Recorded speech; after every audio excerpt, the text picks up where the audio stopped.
भाइयों और बहनों,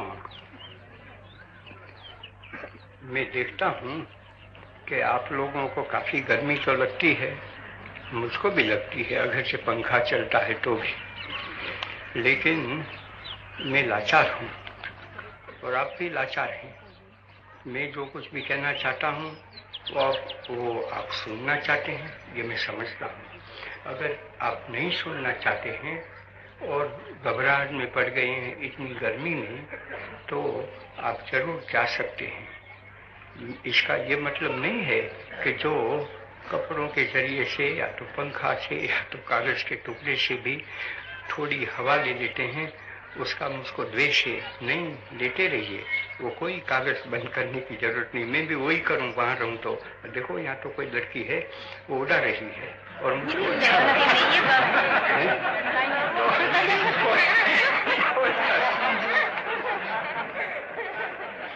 तो करे।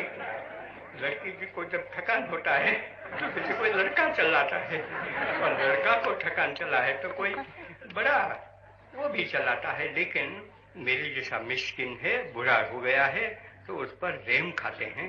तो पीछे जो दूसरों की रहम का भूखा है वो दूसरों पर क्यों रहम नहीं करेगा। तो मैं तो रहम करता हूँ, इतना नहीं, मैं समझता हूँ कि आपको जितने पंखे चला सकते हैं वो चलाइए, और सब मर्द और औरत को पंखा लाएंगे तो मैं नहीं ये कहूँगा कि वो पंखा चलाना वो तो औरतों का ही काम है, मर्द का नहीं है। ऐसे मर्द नहीं बनते हैं। औरत भी मर्द बन सकती है कब? कि जब उसमें वो अबलापन छूट जाता है और वो ऐसा ही मानती है कि मैं औरत बनी हूँ तो क्या मैं बस नीच बनी हूँ।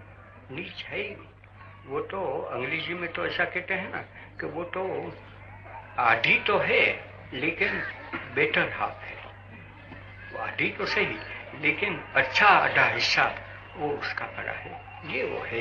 तो अपनी जो जगह है वो ले लें तो अच्छा ही हो जाता है।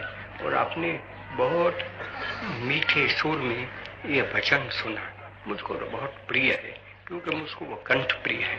वो कोई कहीं जाकर गायनशाला में नहीं गया कि वो गाता है, ईश्वर ने उसको ऐसा ही आवाज दिया है। और तो वर्षों के पहले पीछे तो वो किधर रहता है, मैं किधर रहता हूँ, जेलों में रहता हूँ, वो भी जेलों में चला गया है, तो मौका नहीं मिला। जब आश्रम में था तो बहुत दफा सुनाता था। तो आज मैंने उसको देखा तो मैंने कहा कि गिरधारी ये तू गाएगा? तो उसने कहा गाऊंगा। तो जैसा सुर मैंने उस वक्त सुना ऐसा ही वही भजन, तो वो भजन मुझको प्रिय है। तो वो अपने सुर के कारण नहीं, ऐसे तो बहुत भजन पड़े हैं कि सुर के कारण मीठे लगे, लेकिन उनके शब्द मीठे न रहे तो मुझको मीठा नहीं लगने वाला। वहाँ तो क्या है कि उसको तो मुरारी की बंसी का मधुर गान सुनना है, और वो कहा है किसके लिए? गोपी के लिए। तो ब्रह्मानंद ने जो गाया, तो ब्रह्मानंद ने ऐसे ही कहा क्या कि औरतों के लिए है और वो मर्दों के लिए नहीं है। तो वो मुरारी जो अपनी बंसी बजाता है तो किनके लिए है? तो उसमें तो ऐसा है कि हम सब गोपी हैं। तो उसके पास, ईश्वर के पास, क्योंकि वो तो न नारी है न नर है, उसको तो कोई जाति भेद नहीं है, पंक्ति भेद नहीं है, उसको योनि भेद नहीं है, वो तो अयोनि है, अपंक्ति है, सब कुछ जितना कहो वो तो नीति है। वेदों ने तो हमको ये सिखाया कि कोई भी उसके लिए विशेषण दे दो तो सच्चे अगर जानने वाले हैं तो मेरे के नाम को नीति, वो नहीं है, ऐसा वो है। तो उनके पास तो हम गोपी ही है, दूसरा क्या हो सकते हैं।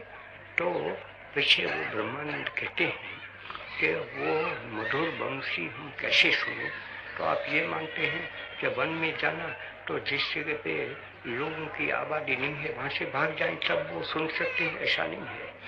वो वन तो हमारा हृदय का है, और हृदय को अगर हम वन कहते हैं और बना सकते हैं तब तो हम वनवासी बन सकते हैं। वो वन नहीं कि जो यहाँ से 25 माइल दूर हो, वहां जाकर हम बैठे रहें और वैसे चीखते रहें और समझे कि हाँ हमको तो वो बंसी का नाद आता है। और बंसी है कहाँ? वो जो बंसी है वो भी यहाँ पड़ी है, नाद भी भीतर पड़ा है, और अंतर में जो नाद पड़ा है वो सुनना है तो मैं तो यहाँ भी सुन सकता हूँ। उस मुरारी की बंसी सुनने के लिए मुझको कहीं जंगलों में नहीं जाना पड़ता है। वो बहन कुछ कह रही है तो इससे भी वो नाद बंद नहीं हो सकता है। इस कारण मुझको तो ये लगता है कि हम सब ईश्वर के सच्चे भक्त हो जाए, और वो जो बंसी बजाता है, जो मधुर नाद उसका निकलता है, वो निकले तो हिंदुस्तान का खैर हो जाता है। ऐसे नहीं जैसे, क्योंकि वो बहन ने तो लिखा है मुझको कि तुम तो वन में चले जाओ, अभी तुम निकम्मे हो गए, मूर्ख बन गए। मूर्ख तो शब्द तो नहीं इस्तेमाल किया है, लेकिन वो उसमें लिखा ऐसा ही है। और तुम्हारे तो जाना चाहिए, क्यों कि तुमने तो जिन्ना साहब को बिगाड़ा। जिन्ना साहब को जो कुछ भी करता है, मस्ती करता है, उसका कारण तो तुम ही।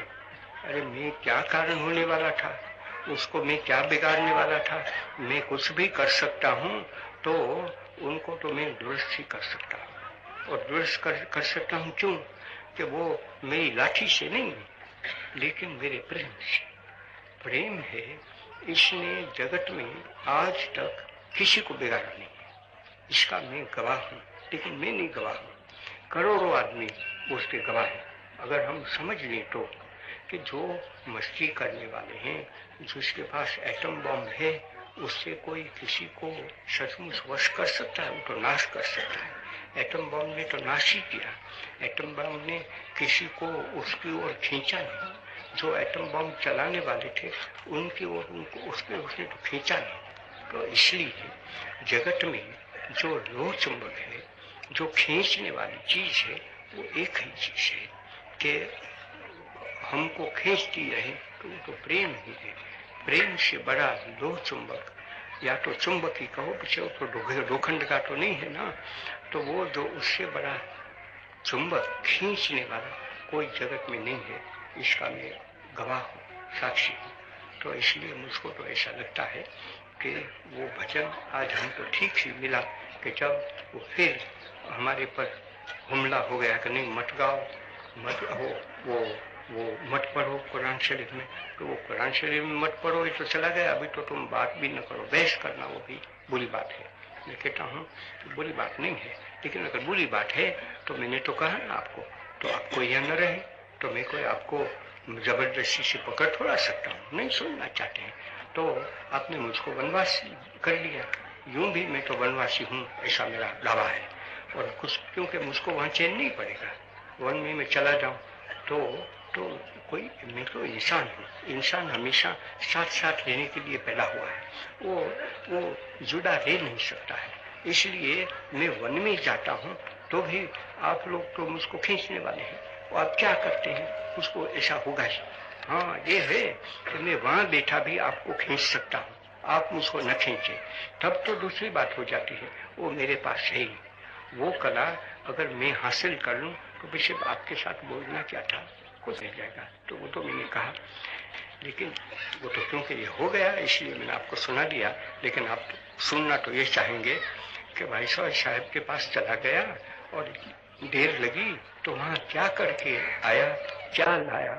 तो मैंने तो आपको कहा है कि भाई साहब कहाँ देने वाले हैं, उनको तो हम आज कह सकते हैं वो तो बेचारे हैं, वो यहाँ देने के लिए नहीं आए हैं, वो तो लेने के लिए भी नहीं आए हैं।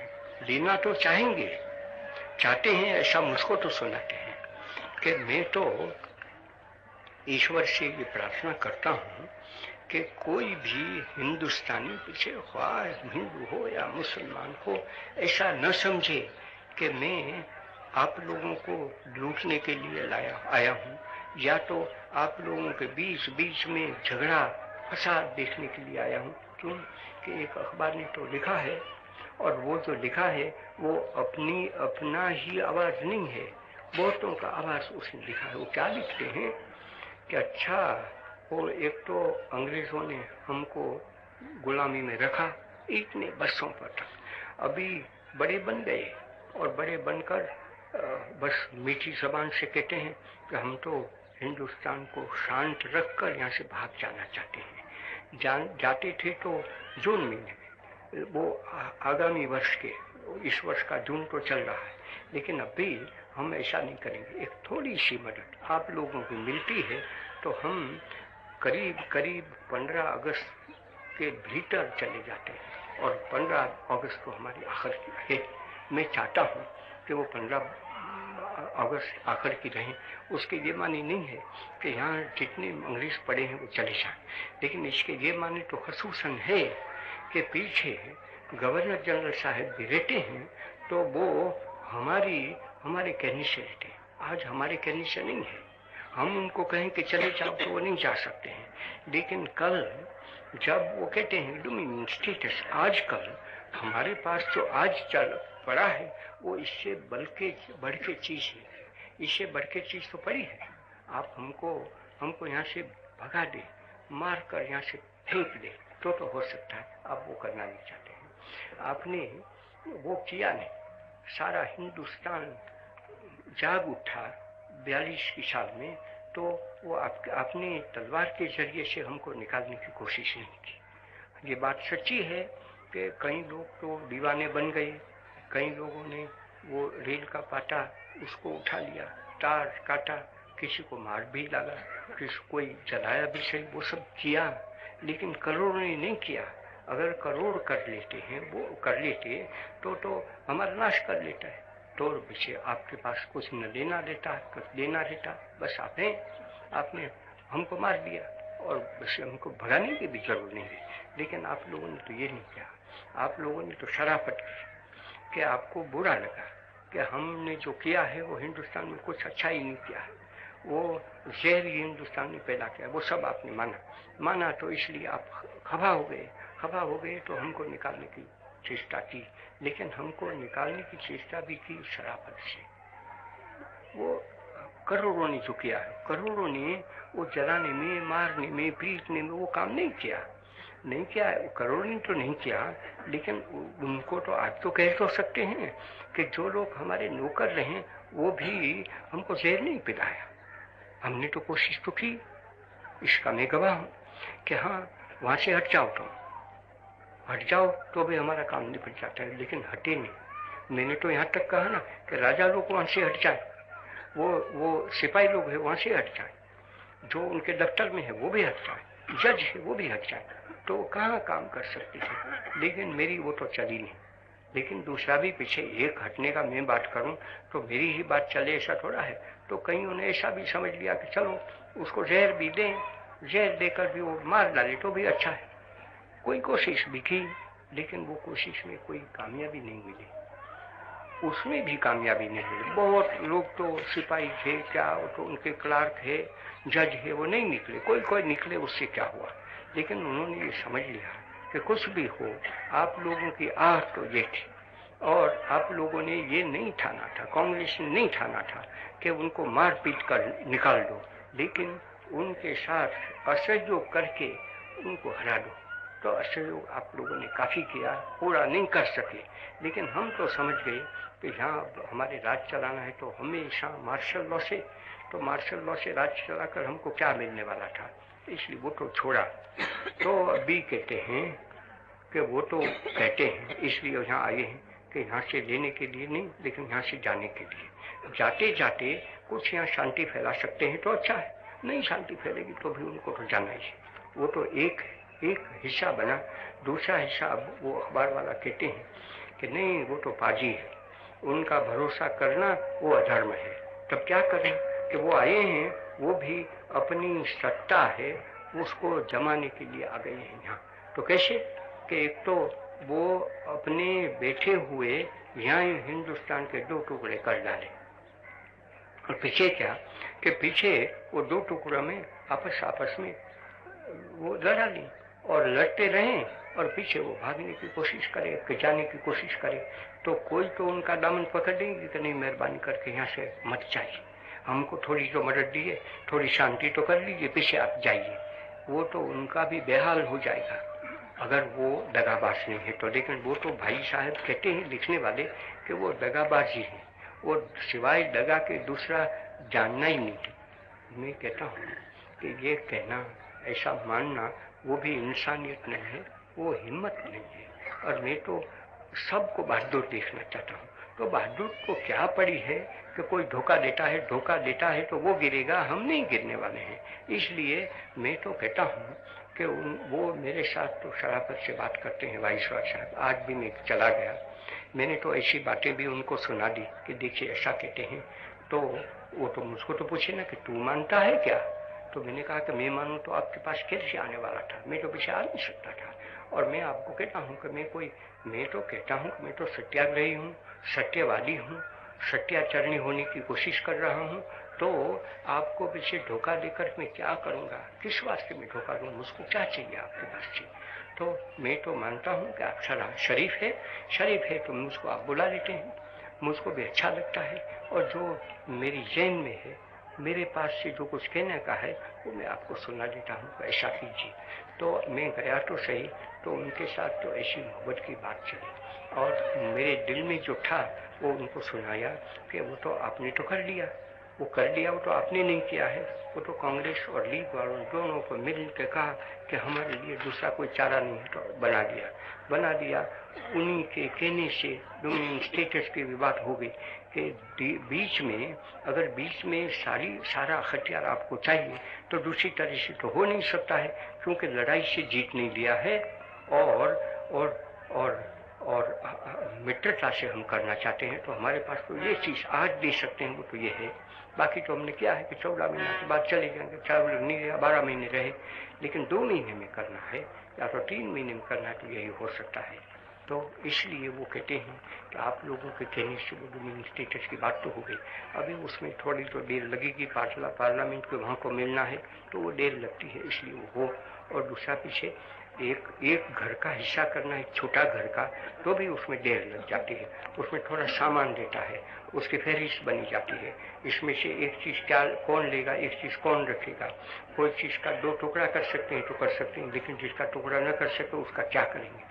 तो इसलिए एक घर का हिस्सा करते हैं तो देर लगती है, तो यहाँ तो एक मुल्क का हिस्सा करना है और इतने लोगों के बीच में की बात पड़ी है तो कुछ तो देर लगने वाली है। तो जितनी शीघ्रता से काम कर सकते हैं इतना हो सके तो उन्हें कहता हूँ। उनको भी मैं तो कहता हूँ कि आप तकलीफ क्यों ले, आप हम कर ले आपस में, तो वो तो कहेंगे बड़ी अच्छी बात है, लेकिन कैसे हो सकती है।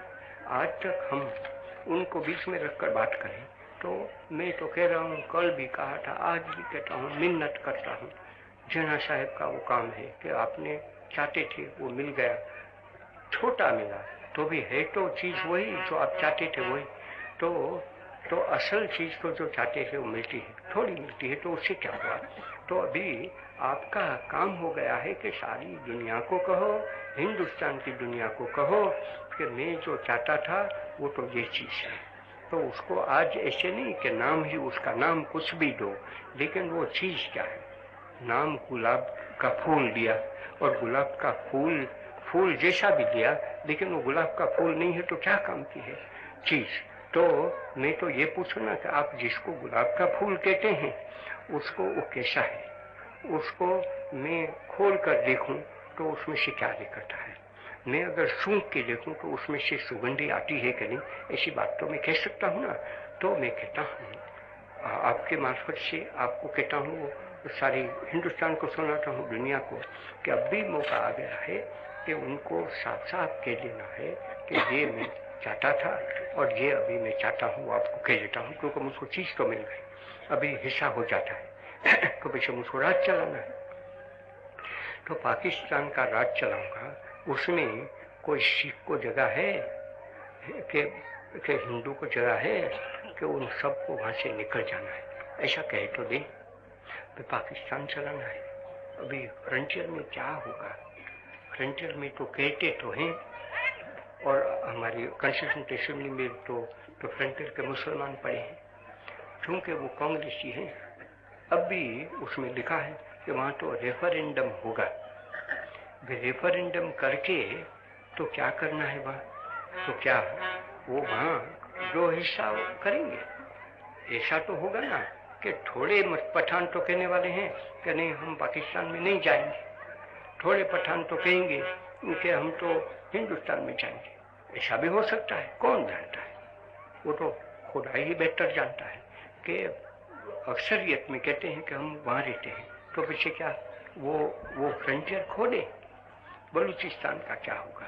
वो सब तो समझने की बात है ना।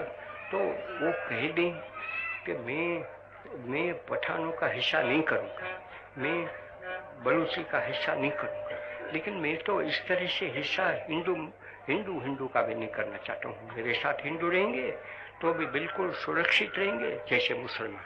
तो कहने से तो नहीं बनेगा, इतना कह तो दिया है उन्होंने। अभी उनकी कार्रवाई से हम देख सकते हैं, तो कार्रवाई बताने का भी मौका अभी तो मिल जाता है काफी, कि जिस जगह पे हम चले जाएं तो मुसलमान अभी हमको दुश्मन माने ना, आज तक माना, भले माना, लेकिन अभी क्या है, चीज हो गई है कैसे भी, और उसमें भी भले खुशी होकर के ना खुशी से, लेकिन कांग्रेस ने भी तो शरकत दी और इसलिए कांग्रेस को गालियां मिलती है।